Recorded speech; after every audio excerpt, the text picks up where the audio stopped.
Hello दोस्तों।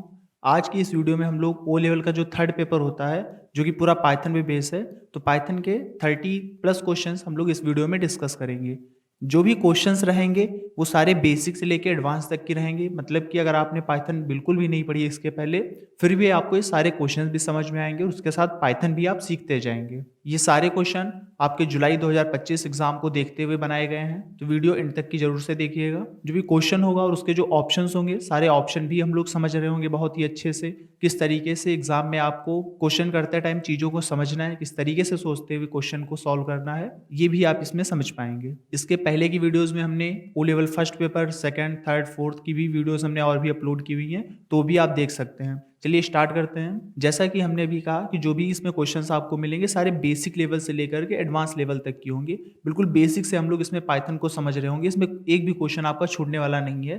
तो start करते हैं हम लोग सबसे पहले क्वेश्चन से। फर्स्ट क्वेश्चन देखिए दिया गया है कि पाइथन फाइल का जो एक्सटेंशन नेम होता है वो क्या होता है, मतलब सही पाइथन फाइल का एक्सटेंशन नेम क्या है। डॉट पाइथन हम लोग लिखेंगे, या फिर डॉट पी टाइप करेंगे, या फिर डॉट पी टाइप करेंगे, या सिर्फ डॉट पी हम टाइप करेंगे। जैसा कि हम जानते हैं जो हमारी पाइथन फाइल होती है उसका एक्सटेंशन नेम हम लोग डॉट पी से सेव करते हैं। मतलब क्या एक्सटेंशन का, जितनी भी हमारी फाइल्स होती हैं, हर किसी भी सॉफ्टवेयर की अगर फाइल है वो, तो हर किसी फाइल का कोई ना कोई एक एक्सटेंशन नेम होता है। वही हमारे कंप्यूटर को बताता है, हमारे प्रोसेसर को बताता है किस सॉफ्टवेयर के ऊपर ये वाली फाइल ओपन करनी है। तो हर फाइल के लास्ट में उसका एक्सटेंशन नेम जुड़ा होता है। ऐसे ही पाइथन की जो फाइल होती है उसका एक्सटेंशन नेम होता है डॉट पी। HTML का डॉट HTML, CSS का डॉट CSS, जावास्क्रिप्ट का डॉट JS, लेकिन पाइथन की जो फाइल होती है उसका डॉट पी एक्सटेंशन नेम होता है। अगले क्वेश्चन की तरफ बढ़ते हैं। Question number 2। इसमें देखिए हमसे पूछा गया है, एक पाइथन का स्टेटमेंट दिया गया, हमने टाइप किया 3*1 $3। इसका हमसे पूछा गया, अगर ये हम टाइप करते हैं पाइथन के अंदर, देन हम उसको रन कराएंगे तो हमारा आउटपुट क्या आएगा। देखिए एस्ट्रिक का मतलब तो मल्टीप्लाई से है कि 3 को 1 के साथ मल्टीप्लाई करेंगे, लेकिन डबल एस्ट्रिक का मतलब होता है कि हम फर्स्ट नंबर की सेकंड नंबर के अकॉर्डिंग पावर कैलकुलेट कर रहे हैं। जैसे कि मैथ में रूल होता है कि सबसे पहले जो भी ऑप्शन होगा वो पहले पावर कैलकुलेट की जाएगी, उसके बाद में चीज़ों को हम लोग मल्टीप्लाई करेंगे अगर सेम जगह पर दोनों ऑपरेटर लगाए गए हैं। तो यहाँ पर भी पहले पावर कैलकुलेट की जाएगी, 1 की पावर 3, तो 1 की पावर 3 का आंसर 1 ही आएगा। 1 × 1 × 1 तो आंसर 1 ही रहेगा। लेकिन फिर 3 को अगर 1 से मल्टीप्लाई करेंगे लास्ट में तो हमारे पास 3 आउटपुट आएगा। तो यहाँ पे जो सही ऑप्शन होगा option B, which is 3 output हमें यहाँ पे मिल जाएगा। क्वेश्चन नंबर 3 को देखते हैं। पाइथन में फंक्शन को डिफाइन करने के लिए कौन सा कीवर्ड लगाते हैं। अगर आप एक फंक्शन बनाना चाहते हैं पाइथन के अंदर तो इसमें से कौन सा कीवर्ड लगाएंगे। फंक्शन देखिए होते क्या है, आप चाहते हैं कि कुछ लाइंस का आपने यहाँ पर कोड बनाया हुआ है और इन लाइनों को आपको फिर से यूज़ करना है, तो आप क्या करेंगे, दोबारा वही लाइंस आपको वापस से फिर से टाइप करनी रहेंगी, फिर से आप वो लाइनें टाइप करें, देन आपका वो काम होगा। लेकिन क्यों ना ऐसे ही किया जाए, जो हमने पहले लाइन टाइप की हुई हैं इन्हीं को हम बाद में फिर से यूज़ कर लें, ताकि हमें दोबारा वही लाइंस बार बार टाइप ना करनी पड़े। तो इसी के लिए हम लोग फंक्शन यूज़ करते हैं। तो आप क्या करेंगे, ये जो लाइन आपने टाइप की है इसको एक फंक्शन के अंदर कर देंगे, देन आप बस उस फंक्शन को यहाँ पर कॉल करेंगे, सारी लाइंस यहाँ पर आकर के सारे काम आपके कर देंगी। तो उसको बनाने के लिए हम लोग कौन सा यहाँ पर फंक्शन यूज करते हैं, क्या हम लोग फंक्शन लिखेंगे, FUNC टाइप करेंगे फंक्शन को डिफाइन करने के लिए, या डेफ कीवर्ड टाइप करेंगे, या फिर फंक्शन कीवर्ड टाइप करेंगे, या फिर डिफाइन कीवर्ड टाइप करेंगे। पाइथन के अंदर किसी भी फंक्शन को बनाने के लिए हम लोग डेफ लिखते हैं, DEF डेफ। डेफ फंक्शन की मदद से हम बताते हैं, डिफाइन करते हैं कि ये जो लाइंस है हमारी फंक्शन की लाइंस हैं। क्वेश्चन नंबर 4 को देखते हैं। पाइथन कोड में अगर आपको कमेंट ऐड करना है तो इसमें किस तरीके से हम उसमें कमेंट ऐड करेंगे।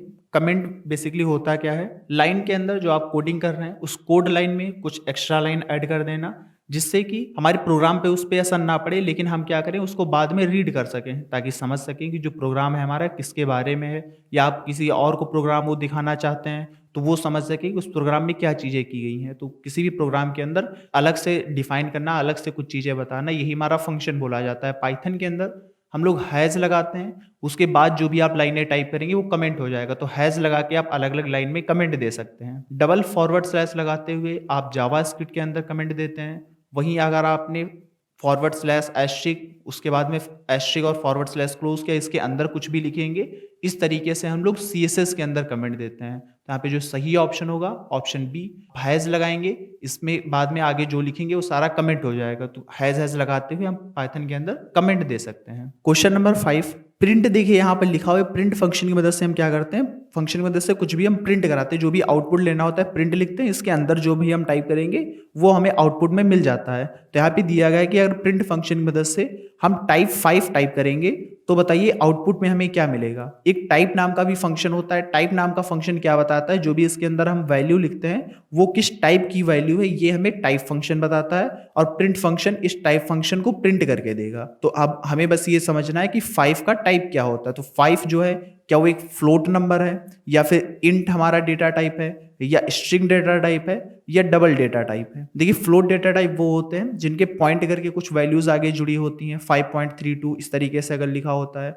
स्ट्रिंग डेटा टाइप वो होते हैं जो टेक्स्ट के फॉर्म में होते हैं, वो स्ट्रिंग डेटा टाइप होते हैं। डबल भी हमारे एक तरीके से नंबर्स फॉर्म में ही होते हैं, लेकिन वो काफ़ी बड़े नंबर्स हम उसमें लिख सकते हैं, पॉइंट में काफ़ी बड़े नंबर लिख सकते हैं, फ्लोट में ज़्यादा बड़े नहीं लिख सकते हैं। तो यहाँ पे जो 5 है हमारा एक इंटीजर नंबर है, इसमें पॉइंट के बाद कुछ भी नहीं जुड़ा है, तो इंटीजर नंबर है, इसीलिए यहाँ पर ऑप्शन बी आपका बिल्कुल सही होगा।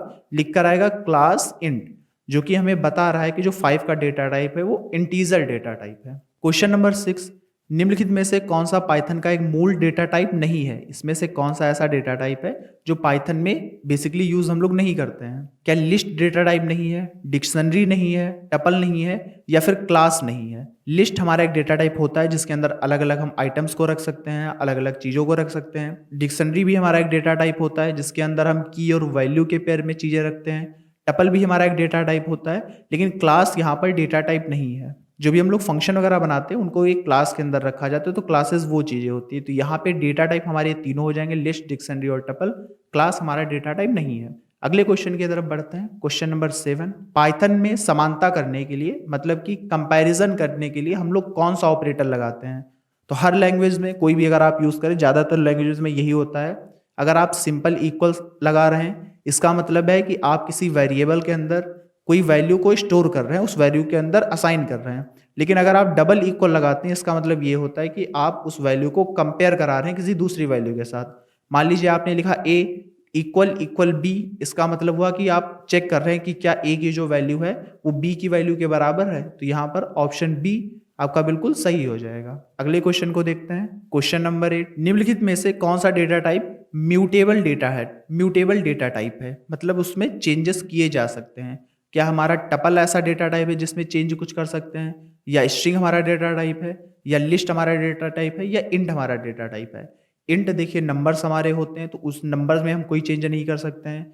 टपल और स्ट्रिंग में भी चेंज नहीं किया जा सकता, ये इम्यूटेबल डाटा टाइप्स होते हैं। लेकिन जो लिस्ट है हमारा, ये म्यूटेबल डेटा टाइप होता है, इसमें आप कुछ भी चेंज कर सकते हो। क्वेश्चन नंबर 9 देखते हैं। जैसा कि अभी समझा, प्रिंट फंक्शन की वजह से हम कुछ भी प्रिंट कराते हैं। अगर हमने लिखा हेलो प्लस str10, तो इसका आउटपुट हमें क्या मिलेगा। सबसे पहले आप इस वैल्यूज को देखिए। सबसे पहले लिखा है हेलो, जो कि एक स्ट्रिंग डेटा टाइप है, क्योंकि इसके पहले और बाद में डबल इनवर्टेड कॉलन लगे हुए हैं। उसके बाद में हमने स्ट्रिंग 10 लिखा। सिर्फ अगर 10 टाइप लिखते हम यहाँ पर तो ये हमारा नंबर हो जाता, लेकिन हमने स्ट्रिंग 10 लिखा, इसका मतलब है कि ये 10 भी अब स्ट्रिंग बन गया है। अब हम दो स्ट्रिंग को प्लस कर रहे हैं, तो ये दोनों कॉन्कैटिनेट होंगी। कॉन्कैटिनेट होने का मतलब है दो स्ट्रिंग आपस में जुड़ करके एक बन जाएंगी। तो यहाँ पे जो ऑप्शन होगा हमारा हेलो 10 लिख करके आएगा। इस तरीके से हेलो लिख कर आएगा, फिर 10 लिख कर आएगा। इसी को कॉन्कैटिनेशन बोलते हैं। जब दो स्ट्रिंग आपस में जुड़ जाती हैं इसको कॉन्कैटिनेशन बोलते हैं। तो ऑप्शन ए बिल्कुल सही हो जाएगा, बाकी के ऑप्शन ये गलत हैं। क्वेश्चन नंबर 10 की तरफ बढ़ते हैं। अगर आपने कोई फंक्शन एक बनाया हुआ है और उसमें रिटर्न स्टेटमेंट नहीं टाइप किया है, तो बताइए डिफॉल्ट रूप से क्या हमें रिटर्न में वैल्यू मिलेगी। मतलब आपने एक फंक्शन बनाया, उसमें सबसे लास्ट में लोग लिखते हैं रिटर्न कीवर्ड, उसके बाद में कोई वैल्यू टाइप करते हैं। अगर आपने रिटर्न कीवर्ड नहीं लगाया तो बताइए हमें उसकी फंक्शन में क्या वैल्यू रिटर्न में मिलेगी। क्या 0 हमें वैल्यू मिलेगी, या नल वैल्यू मिलेगी, या फिर नन वैल्यू मिलेगी, या फिर फॉल्स वैल्यू मिलेगी। यहाँ पर जो ऑप्शन सही रहेगा आपका सी ऑप्शन बिल्कुल सही हो जाएगा। नन वैल्यू हमें वहाँ पर देखने को मिलेगी, क्योंकि आपने रिटर्न किया ही नहीं कुछ। आपने एक फंक्शन बनाया, कुछ आउटपुट लिया, लेकिन उसको रिटर्न नहीं किया, आपने उसको आउटपुट में नहीं दिखाया, तो वहाँ पे जो वैल्यू होगी वो नन वैल्यू वहाँ पर हो जाएगी। क्वेश्चन नंबर 11, पाइथन में अगर आप डिक्शनरी बना रहे हैं तो बताइए किस तरीके से इसमें आप डिक्शनरी बनाएंगे। पाइथन के अंदर कैसे क्रिएट करेंगे डिक्शनरी को। क्या आप यहाँ पे कर्ली ब्रैकेट लगाएंगे, उसके बाद में कॉमा कॉमा करके अपनी वैल्यूज टाइप करेंगे, या फिर स्क्वायर ब्रैकेट लगाएंगे, फिर आप वैल्यू कॉलन, देन आप अगली वैल्यू कॉमा कॉलन, देन आप अगली वैल्यू इस तरीके से टाइप करेंगे। तो सही जो तरीका होता है डिक्शनरी बनाने का पाइथन में, वो ऑप्शन सी में आपको दिया गया है। देखा होगा डिक्शनरी बुक एक होती है, तो उसके अंदर कैसे चीजें लिखी होती हैं, सबसे पहले एक वर्ड लिखा होता है, उसके बाद में उस वर्ड से रिलेटेड जो उसके बारे में बताई जाती है डिफिनीशन जो होती है वो लिखी होती है उसके बराबर में। यही यहाँ पर ऑप्शन दिया गया है कि सबसे पहले हम इसमें की लिखते हैं, उसके बाद में आप कॉलन लगाते हैं, उसके बाद में उस की वैल्यू टाइप करते हैं। तो यहाँ से यहाँ तक कि ये एक ऑब्जेक्ट हमने डिक्शनरी के अंदर रखा है। फिर आप कॉमा लगाएंगे, फिर इसके बाद अगला ऑब्जेक्ट लिखेंगे, तो जो अगला ऑब्जेक्ट होगा वो भी की और वैल्यू के पेयर में होगा। तो यहाँ पे सबसे पहले हमने अगली की यहाँ पर लिखी, उसके बाद में अगली वैल्यू हमने यहाँ पर टाइप कर दी। तो इस तरीके से आप डिक्शनरी को क्रिएट करते हैं। अगला क्वेश्चन है कि लिस्ट में अगर आप कुछ एलिमेंट्स को ऐड करना चाहते हैं तो इसमें किस मेथड का यूज़ करेंगे। आपने एक लिस्ट बनाई है, उसमें कई सारी चीज़ें रखी हैं, अब अलग से आप उसमें कुछ चीज़ें अलग से उसमें ऐड कराना चाहते हैं, तो क्या हम अपेंड लिखेंगे या फिर इंसर्ट मेथड लिखेंगे या फिर एक्सटेंड मेथड का इसमें यूज़ करेंगे। तो ये सारे ही आपके बिल्कुल सही हो जाएंगे। तीनों तरीके से हम लोग पाइथन के अंदर लिस्ट में कुछ भी और एलिमेंट को जोड़ सकते हैं। तो ऑप्शन डी यहाँ पर आपका बिल्कुल सही होगा। अपेंड, इंसर्ट और एक्सटेंड तीनों कीवर्ड हम यूज करते हैं। तो ये तीनों अलग अलग भी आपको याद रखने हैं। इसमें से कोई एक ऑप्शन में दे करके बाकी के तीन कोई दूसरे ऑप्शन में दे देगा, तो भी आपसे पूछेगा कि इसमें से कौन सा एलिमेंट हम यूज करते हैं, तो आप उसी ऑप्शन को टिक करेंगे जो इसमें से दिया गया होगा। क्वेश्चन नंबर 13, किसी भी लिस्ट की लंबाई जानने के लिए हम इसमें से कौन सा फंक्शन यूज करते हैं। आपने एक लिस्ट बनाई हुई है, अब आपको पता करना है कि उस लिस्ट के अंदर टोटल कितने एलिमेंट्स को रखा गया है। तो क्या हम उसके लिए यूज करेंगे, क्या हम यूज करेंगे साइज कीवर्ड या फिर काउंट फंक्शन या फिर लेन फंक्शन या फिर लेंथ फंक्शन। पाइथन के अंदर शॉर्ट फॉर्म हम लोग टाइप करते हैं, तो शॉर्ट में आप लेन फंक्शन यूज करेंगे। लेन फंक्शन लगाते हुए इसके अंदर आप लिस्ट का नाम दे दोगे, उस लिस्ट में जितने भी आपने चीजें लिखी हुई हैं वो बता देगा कि इस लिस्ट के अंदर 4 आइटम्स हैं, 5 आइटम्स हैं, आपको डिफाइन करके तुरंत आउटपुट में मिल जाएगा। तो क्वेश्चन 13 का ऑप्शन सी बिल्कुल सही हो जाएगा। अगले क्वेश्चन की तरफ बढ़ते हैं। क्वेश्चन नंबर 14, निम्नलिखित में से कौन सा लूप पाइथन में सपोर्ट नहीं करता है। तो इसमें से क्या फॉर लूप है जो सपोर्ट नहीं करता है पाइथन में, वाइल लूप है या फिर डू वाइल है। तो ऑप्शन सी आपका बिल्कुल सही होगा। डू वाइल जो हमारे पास में फंक्शन होता है, जो लूप होता है, वो पाइथन के अंदर सपोर्ट नहीं करता है। क्वेश्चन नंबर 15, पाइथन में कोड ब्लॉक को डिफाइन करने के लिए हम लोग क्या करते हैं, मतलब आपको बताना है कि एक, मान लीजिए आपने एक फंक्शन बनाया, उसके अंदर 4-5 लाइनें लिखी, फिर आपने अगला फंक्शन बनाया, उसके अंदर कुछ लाइनें लिखी, तो आप कैसे बताएंगे कि ये वाला जो फंक्शन है इसके अंदर की ये 4 लाइनें हैं। तो इसी तरीके से कोड का ब्लॉक एक एक होता है। तो उस कोड ब्लॉक को बताने के लिए हम लोग पाइथन में क्या यूज करते हैं, क्या हम लोग कर्ली ब्रैकेट्स लगाएंगे या फिर हम लोग इंडेंटेशन देते हैं या हम लोग बिगिन एंड स्टार्ट उसमें लिखते हैं या फिर हम लोग कॉलम्स उसके अंदर यूज करते हैं। पाइथन के अंदर आप इंडेंटेशन देते हैं, वहीं जावा या सी आप यूज करेंगे तो उसमें कर्ली ब्रैकेट लगाया जाता है। इंडेंटेशन का मतलब होता है स्पेस वगैरह देना। आपने एक लाइन यहाँ पर टाइप की, इसके बाद में आप इंटर करेंगे, आगे से कुछ स्पेस देंगे, अगली जो लाइनें होंगी वो इस तरीके से आप टाइप कर रहे होंगे। तो क्योंकि जो आपकी मेन लाइन थी वो आपने यहाँ टाइप की थी, इसके बाद की लाइनें आपने कुछ अंदर जाके टाइप की, तो ये माना जाएगा लाइंस ये इस फंक्शन के अंदर है। इसी को हम लोग इंडेंटेशन देना बोलते हैं। तो पाइथन में इस कोड ब्लॉक को बताने के लिए हम लोग इंडेंटेशन देते हैं। इतने कोड ब्लॉक को बताने के लिए आप इसमें इंडेंटेशन दे देंगे तो ये समझ जाएगा कि ये जो ब्लॉक है ये इस फंक्शन के अंदर आएगा। अगला क्वेश्चन देखते हैं, क्वेश्चन नंबर 16। जैसे कि अभी हमने पहले लेंथ फंक्शन का यूज समझा था, लेंथ फंक्शन क्या करता है, लेंथ बताता है किसी भी लिस्ट के अंदर कितने कैरेक्टर्स है उसकी लेंथ बताएगा। लेकिन अगर आपने टाइप कर दिया लेंथ, उसके अंदर आपने एक वर्ड टाइप कर दिया पाइथन, तो अब क्या रिटर्न होकर आएगा, तो अब हमें यहाँ पर रिटर्न में बताएगा कि पाइथन में कितने कैरेक्टर्स का यूज किया गया है। यहाँ अगर देखें तो 1 2 3 4 5 6 कैरेक्टर का यूज किया गया है पाइथन लिखते टाइम लेंथ फंक्शन के अंदर। तो ऑप्शन बी बिल्कुल सही हो जाएगा, यहाँ पे हमें 6 आंसर में मिल जाएगा। क्वेश्चन नंबर 17, किसी लूप को रोकने के लिए इसमें से कौन सा स्टेटमेंट हम लोग लिखेंगे। मतलब आपने एक लूप चलाया हुआ है, वो सभी एलिमेंट के ऊपर चल रहा है, अब आप चाहते हो लूप बीच में ही रुक जाए, सारे आगे उसके आगे ना चले, तो इसके लिए आप क्या करेंगे, क्या आप स्टॉप कीवर्ड लगाएंगे, एग्जिट कीवर्ड लगाएंगे, ब्रेक लगाएंगे या फिर रिटर्न कीवर्ड लगाएंगे। तो मोस्ट ऑफ द केसेस अलग अलग मतलब लैंग्वेजेस के अंदर सबसे ज़्यादा ब्रेक कीवर्ड ही यूज होता है किसी भी फंक्शन को ब्रेक करने के लिए। तो हम लोग ब्रेक कीवर्ड लगा देंगे, जैसे ही फंक्शन वहां तक की पहुंचेगा देन वहां पर ब्रेक हो जाएगा। मतलब एक कंडीशन आप बताएंगे, मान लीजिए एक लिस्ट आपने बनाई, उसके अंदर कुछ नंबर्स लिखे, अब आपने एक उसके नीचे कंडीशन लगा दी कि जैसे ही नंबर 5 पे हमारा फंक्शन पहुंचे, लूप हमारा नंबर 5 पे पहुंचे, तुरंत वहां से ब्रेक कर जाए। तो सारी लिस्ट के आइटम्स पे काम करेगा, लेकिन जैसे ही नंबर 5 पे पहुंचेगा वहां से ब्रेक कर जाएगा। तो यहाँ पे ऑप्शन सी बिल्कुल सही हो जाएगा। क्वेश्चन नंबर 18 की बात करते हैं। पाइथन में फॉर लूप हम लोग कैसे लिखते हैं? अगर फॉर लूप आप लगाना चाहते हैं पाइथन के अंदर तो किस तरीके से लिखेंगे? क्या आप लिखेंगे एक्स फॉर 2y, या आप लिखेंगे फॉर ब्रैकेट के अंदर एक्स इन वाई, या आप लिखेंगे फॉर एक्स इन वाई, या आप लिखेंगे for each X in Y? तो यहाँ पे जो हम लोग फॉर लूप लगाते हैं उसका लिखने का सही तरीका होता है सी के तरीके से, ऑप्शन सी के तरीके से आप लिखेंगे फॉर एक्स इन वाई। मान लीजिए आपने वाई नाम का एक कीवर्ड बनाया हुआ है, वाई के अंदर आपने कुछ चीजें स्टोर कराई हुई हैं। आप चाहते हैं कि सारी जो वाई के अंदर चीजें स्टोर की गई हैं वो हमारी एक एक करके यहाँ पर प्रिंट हो जाए। तो इसके लिए क्या करेंगे? फॉर लूप लगा देंगे। हम यहाँ पर टाइप करेंगे for X in Y print X. तो इसका मतलब ये हुआ कि x अब क्या करेगा? पहले वाले आइटम की जगह ले लेगा, उसको प्रिंट करेगा, फिर दूसरे वाले आइटम की जगह ले लेगा, उसको प्रिंट करेगा, फिर तीसरे वाले आइटम की जगह ले लेगा, उसको प्रिंट करेगा। इस तरीके से सारी चीजों को आपके प्रिंट कर देगा। देन लूप खत्म हो जाएगा, आपने आगे जो लाइनें टाइप की होंगी वो फिर चलने लगेंगी। तो इस तरीके से हम लोग फॉर लूप का यूज करते हैं। क्वेश्चन नंबर 19 की बात करते हैं। अगर आपने लिखा है बूल 0 तो इसका आउटपुट क्या हमें मिलेगा? बूल भी एक हमारा डेटा टाइप होता है, एक फंक्शन होता है जिसकी मदद से हम लोग बुलियन वैल्यूज को पता कर सकते हैं। बुलियन में बस दो वैल्यूज होती है, एक ट्रू एक फॉल्स। यहाँ पर 0 या 1। अगर आपने 0 टाइप किया इसका मतलब है आप फॉल्स जानना चाहते हैं, अगर आपने 1 टाइप किया हुआ है तो इसका मतलब है आप ट्रू वैल्यू पता कर रहे हैं। तो यहाँ पे 0 टाइप है इसलिए हमें आंसर में फॉल्स मिलेगा, लेकिन अगर 1 टाइप होता तो आंसर में हमें ट्रू देखने को मिलता। क्वेश्चन नंबर 20 की बात करते हैं।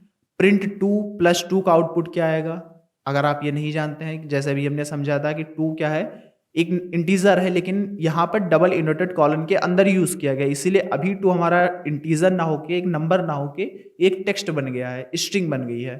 इसलिए 2 और 2 ऐड होकर के 4 नहीं बनेंगे, बल्कि 2 और 2 कॉन्कैटिनेट होंगे, मतलब जुड़ेंगे और जुड़ करके 22 बन जाएंगे। तो यहाँ पे जो सही ऑप्शन होगा ऑप्शन बी बिल्कुल सही हो जाएगा।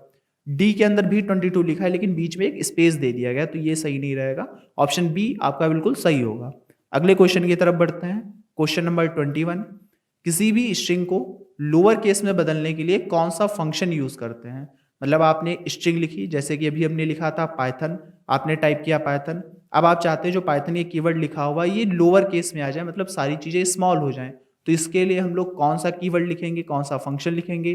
क्या हम लोग लिखेंगे लोअर, या फिर हम लोग लिखेंगे डाउन, या हम लिखेंगे लोअर केस, या लिखेंगे टू लोअर? तो यहाँ पे जो सही ऑप्शन होता है वो होता है लोअर फंक्शन। आप सिंपल लिखेंगे lower bracket start and close, इसके अंदर अपनी स्ट्रिंग लिख दो, या स्ट्रिंग जिस चीज में आपने सेव की है, जिस वेरिएबल में आपने सेव किया उस वेरिएबल का नाम यहाँ पर टाइप कर दो। तो क्या होगा, जो भी आपने उसके अंदर चीजें लिखी हैं वो सारी लोअर में आ जाएंगी, सारी स्मॉल लेटर्स में आ जाएंगी। वहीं अगर आप चीजों को कैपिटल करना चाहते हैं तो अपर फंक्शन यूज करते हैं, UPP या अपर फंक्शन लगाएंगे, जिसकी मदद से आप स्ट्रिंग को कैपिटल कर सकते हैं। Question number 22। टाइप 1 2 3 अगर स्क्वायर ब्रैकेट में लिखा आपने इस तरीके से और टाइप फंक्शन आपने लगा दिया, तो बताइए क्या रिटर्न होकर क्या आएगा? तो इसके पहले भी हमने क्वेश्चन में समझा था कि टाइप फंक्शन क्या करता है, हमें टाइप बताता है, डेटा टाइप बताता है कि जो इसके अंदर चीज रखी हुई है उसका डेटा टाइप क्या है, ये किस तरीके का डेटा टाइप है। तो 1 2 3 जो हमने स्क्वायर ब्रैकेट में लिखा है ये हमारा लिस्ट डेटा टाइप होता है, इसीलिए हमारा जो आंसर आएगा वो क्लास लिस्ट, इस तरीके से कुछ आंसर आ रहा होगा। तो ऑप्शन ए आपका यहाँ पर बिल्कुल सही हो जाएगा। Question number 23। मान लीजिए आपने एक डिक्शनरी बनाई है डी नाम से, तो उसकी सभी कीज को अगर आप चाहते हैं प्रिंट कराना तो हम किस तरीके से उसको लिखेंगे? जैसे कि अभी हमने देखा था डिक्शनरी क्या होती है, की और वैल्यू के पेयर में होती है।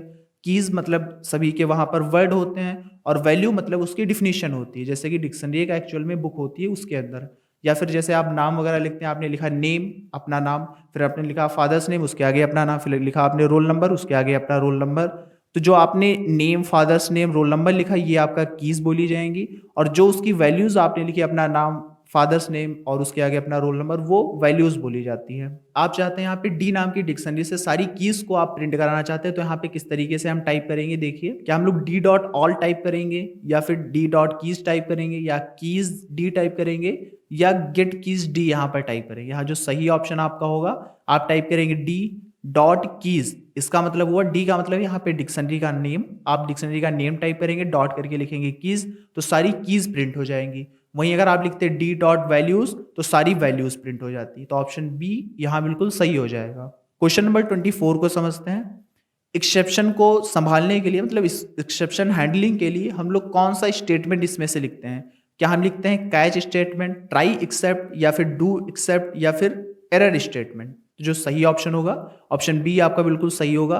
पाइथन के अंदर कुछ लाइनों में अगर गड़बड़ आ रही है, आप चाहते हो लाइनें रन ना करें, ऐसे ही छोड़ करके आगे बढ़ जाए हमारा फंक्शन, तो वहाँ पे ट्राई एक्सेप्ट आप लिखते हैं, जिसकी मदद से आप एक्सेप्शन को हैंडल कर सकते हैं पाइथन में। क्वेश्चन नंबर 25, 2 मल्टीप्लाई मल्टीप्लाई 3 का आउटपुट हमें क्या मिलेगा? तो जैसे इसके पहले हमने समझा, डबल अगर एस्टेरिस्क लगा हुआ है इसका मतलब होता है कि हम पावर जनरेट कर रहे हैं, पावर निकाल रहे हैं। तो 2 की पावर 3 का आंसर हमसे पूछा जा रहा है, क्या आउटपुट होगा? 2 मल्टीप्लाई 2 मल्टीप्लाई 2, इसका मतलब क्या है? 2 2 जा 4 और 4 2 जा 8 हमें आंसर में मिल जाएगा। तो ऑप्शन बी आपका यहाँ बिल्कुल सही हो जाएगा। अगले क्वेश्चन की तरफ बढ़ते हैं। पास स्टेटमेंट का उपयोग क्यों किया जाता है? अगर जैसे कि इसके पहले हमने देखा था, एक ब्रीक कीवर्ड लिखते हैं, ब्रीक कीवर्ड की मदद से हम क्या करते हैं, लूप से बाहर आ जाते हैं। ऐसे ही पास स्टेटमेंट एक होता है, पास स्टेटमेंट से क्या होता है, हम एक प्लेस होल्डर की तरीके से काम करता है। आप लिखते हैं पास स्टेटमेंट, तो प्लेस होल्डर आगे की तरफ पास हो जाता है, अगली लाइन के ऊपर आ जाता है। तो क्वेश्चन 6 का जो ऑप्शन सी है वो बिल्कुल सही हो जाएगा। पास स्टेटमेंट एक प्लेस होल्डर की तरीके से काम करता है। क्वेश्चन नंबर 27, रेंज 5 का डेटा टाइप क्या होगा? अगर आपने लिखा रेंज 5 और डेटा टाइप आप इसका पता कर रहे हैं, मतलब लिखेंगे टाइप रेंज 5, तो इसका आउटपुट क्या मिलेगा हमें? रेंज आउटपुट मिलेगा। अगर आप प्रिंट कराएंगे रेंज 5 को, तो 1 2 3 4 5 तक की नंबर्स प्रिंट हो जाएंगे। वहीं आप रेंज का अगर डेटा टाइप पता करोगे तो रेंज डेटा टाइप इसका आएगा। क्वेश्चन नंबर 28, एनोनिमस फंक्शंस मतलब गुमनाम फंक्शन को बनाने के लिए हम लोग कौन सा कीवर्ड इसमें यूज करते हैं? क्या हम डेफ कीवर्ड यूज करेंगे? डेफ कीवर्ड हम लोग यूज करते हैं फंक्शन बनाने के लिए, लेकिन गुमनाम फंक्शन बनाने के लिए डेफ नहीं यूज करते, उसके लिए हम लोग लैम्डा फंक्शन यूज करते हैं। या आपसे पूछा जाता है, बताइए लैम्डा फंक्शन हम लोग किस लिए यूज करते हैं? तो ऑप्शन में दिया गया होगा एनोनिमस फंक्शन, तो यही आप टिक करेंगे। अगर गुमनाम फंक्शन आपको बनाना है तो उसके लिए हम लोग लैम्डा फंक्शन यूज करते हैं, लैम्डा कीवर्ड यूज करते हैं। क्वेश्चन नंबर 29, क्लास को डिफाइन करने के लिए हम लोग कौन सा कीवर्ड यूज करते हैं? क्या हम लिखेंगे क्लास, या फिर क्लास इस तरीके से कैपिटल ए करते हुए आप लिखेंगे, या फिर डेफ आप लिखेंगे, या फिर ऑब्जेक्ट आप लिखेंगे? तो डिफिनीशन बनाने के लिए हम लोग डेफ टाइप करते हैं, लेकिन भाई क्लास बनाने के लिए हम लोग क्लास लिखते हैं, लेकिन सारे जो उसके कैरेक्टर्स होंगे वो सारे स्मॉल लेटर्स में होने चाहिए। क्वेश्चन नंबर 30 देखते हैं। पाइथन के अंदर आप चाहते हैं कि किसी भी मॉड्यूल को इंपोर्ट करना, तो उसके लिए हम लोग कौन सा कीवर्ड लिखते हैं? पाइथन में बहुत सारे हमारे पास मॉड्यूल्स होते हैं, जैसे मैथ मॉड्यूल हो गया, डेट एंड टाइम मॉड्यूल हो गया, नंपाई मॉड्यूल हो गया। इनको अगर आप इंपोर्ट कराना चाहते हैं, अपने फंक्शन के अंदर यूज करना चाहते हैं प्रोग्राम के अंदर, तो इसमें से कौन सा कीवर्ड लिखते हैं? क्या हम लोग यूजिंग लिखेंगे, या फिर इंपोर्ट लिखेंगे, या फिर इंक्लूड लिखेंगे, या फिर रिक्वायर लिखेंगे? तो ऑप्शन बी आपका बिल्कुल सही होगा। हम लोग इंपोर्ट कीवर्ड लिखते हैं, उसके बाद में अपने मॉड्यूल का नाम लिखते हैं, तो क्या होता है हमारे फंक्शन के अंदर, हमारे प्रोग्राम में वो इंपोर्ट हो जाता है, फिर हम उसको यूज कर पाते हैं। क्वेश्चन नंबर 31, हमने टाइप किया 10 डबल फॉरवर्ड स्लैश 3, तो इसका हमें रिजल्ट क्या मिलेगा? मतलब ये हुआ कि आप 10 को डिवाइड करना चाहते हो 3 से। अगर आप लिखते 10 एक स्लैश लगाते फिर 3, तो इसका मतलब होता है कि आप 10 को 3 से डिवाइड कर रहे हो, तो ऑप्शन में मिलता 3.3333, ऐसे हमें आंसर मिलता।